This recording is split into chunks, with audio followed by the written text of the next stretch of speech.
We're at Edge Rods in Woodland, Washington. Let's go make some fishing rods.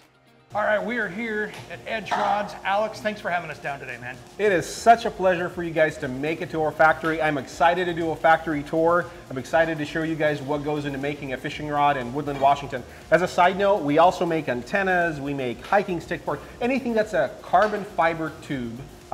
We're a specialist in carbon fiber tubing. We're excited to show you how a carbon fiber tube is made. All right, so what do we have here, brother? So, carbon fiber, at least in our factory, when it comes out of the freezer, starts its life as something that we call prepreg. And prepreg is a combination of a couple of things, and hopefully that translates on camera, but it is a mix of a binder, which we call a scrim, the actual fiber, and the resin. So I don't know if the camera can see those very, very fine strands right there. They're almost, you know, the diameter of a human hair, if you can see that right there. So that is carbon fiber. It is incredibly stiff and incredibly strong for the weight, which makes it a perfect material to make a fishing rod. It can take a load and it can give without breaking to a certain point. That's awesome. So let's look at how the cutting the pattern starts in our factory. Let's do it, man. Perfect. All right, what's this process we got going on here? Yeah, so we're a little bit old school, and that means we still cut all of our carbon fiber by hand. It allows us a greater degree of control, and there's a lot of artisanry involved as well. So what Dave is doing right now, he's pulling several meters, about 20 or so feet from a roll that just came out of our freezer. So that entire sheet will end up being cut into patterns that'll get wrapped around and made into a fishing rod. Wow. All right, Alex, it looks like we're getting into this assembly part of things. We're getting into the nitty gritty. Now, I have to be honest, Angel makes this part look easy, but it is incredibly technical and incredibly complicated. Take a look at this. So first of all, you start off with a mandrel that is incredibly fine at the tip.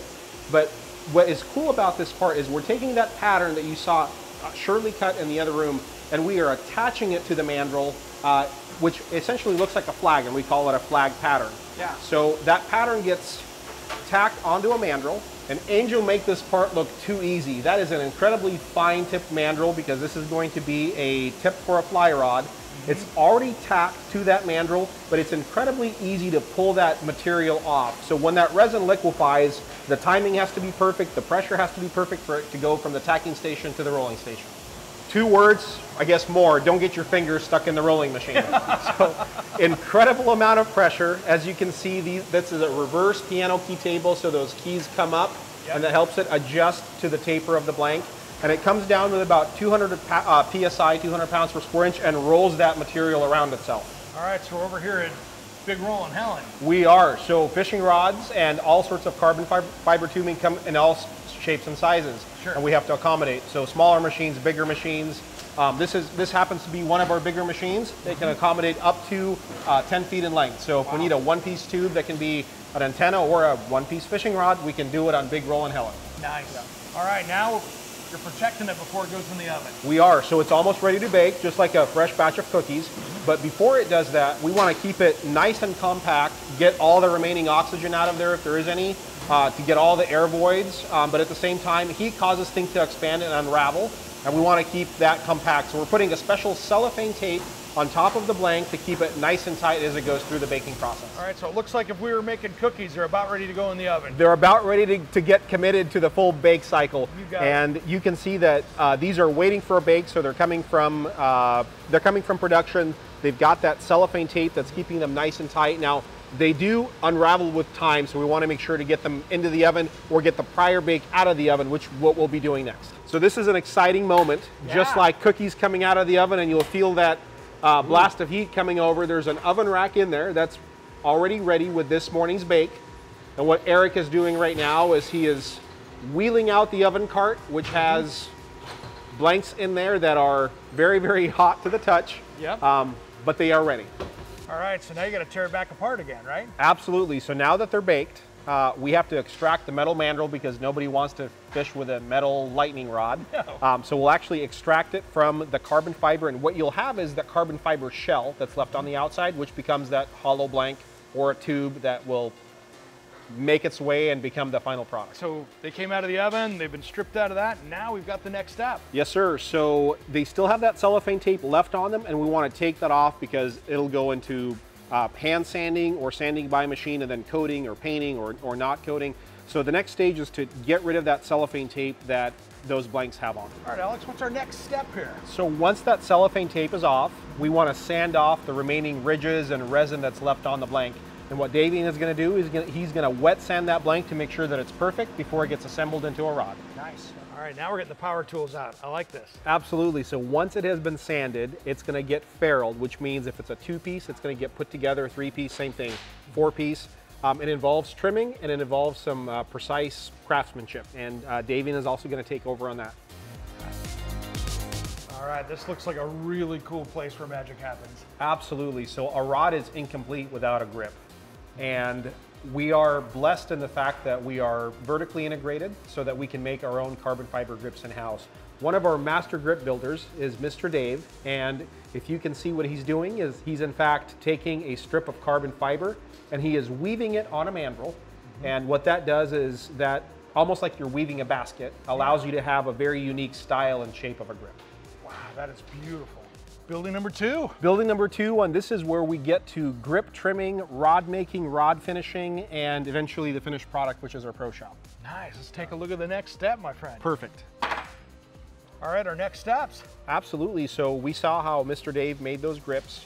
They came out of the oven. They're still in their raw form. What we're going to watch is Jesse, one of our supervisors here, cut, trim, shape that grip to make it into something that is adorned enough for a fishing rod. Perfect. Let's take a look.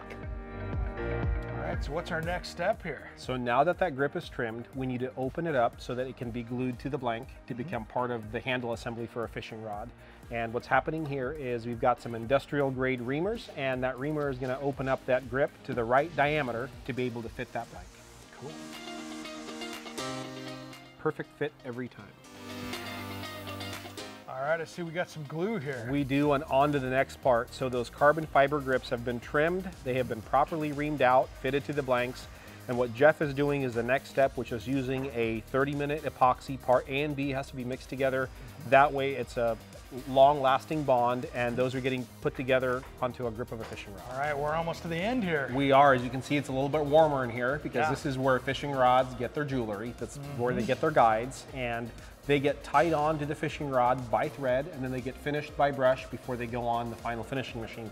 So we're about to see Jonathan tie on a guide with thread to a fishing rod. Wow, this is such an art to this. All right, we're around the corner here. We're almost done. We are. This is the next to the last step before it goes to quality control and then to a happy customer or to a pro shop. So after that guide has been tied on by thread, what's happening is Carla is literally taking a paintbrush and she's applying finish to help seal that thread to the fishing rod.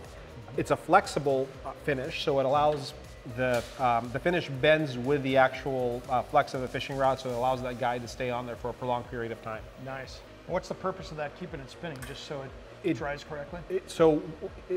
Not only does it dry correctly, but at the same time it doesn't oval at the bottom.